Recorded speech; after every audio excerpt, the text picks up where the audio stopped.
Lying some 50 miles off Puerto Rico, the United States Virgin Islands include 3 main islands and more than 50 smaller inlets and cays. Tropical flowers bloom around the year in a growing season that never ends, while the sunny climate is air-conditioned by cool trade winds off the ocean.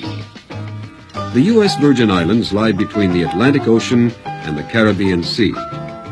The 3 main islands are St. Croix, the largest, to the south, St. John, north of St. Croix, and St. Thomas, site of the capital city, Charlotte Amalie. The British Virgin Islands lie to the northeast. This plaque on St. Croix commemorates Columbus's brief landing in 1493. The Spaniards, however, were driven off the beach by the fierce Carib Indians, and the great explorer was never to return.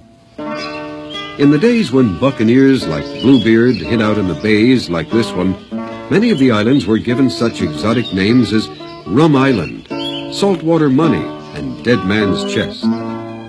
The islands were claimed briefly by the French, and Denmark bought the islands in 1732. This is Fort Frederick, an old Danish fort in St. Croix.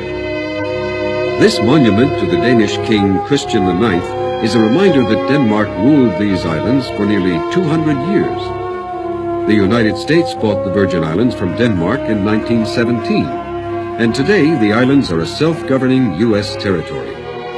These historic flags recall the many nations that have colonized here. The island's rich cultural heritage is reflected in the faces of its people today, who are of African or African and European ancestry in the main. The American statesman Alexander Hamilton spent many years of his youth working on St. Croix. His talent so impressed his employers that they sent him to school on the mainland and into the annals of American history.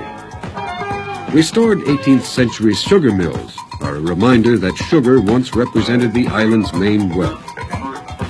Today there is light industry, this is a watch assembly plant, and workers such as these are employed in heavy industry. That includes a large oil refinery on St. Croix. Income generated by industry contributes to the economy of the islands, where modern public housing helps to provide a promising future for these youngsters, who, with their classmates, attend well-equipped public schools.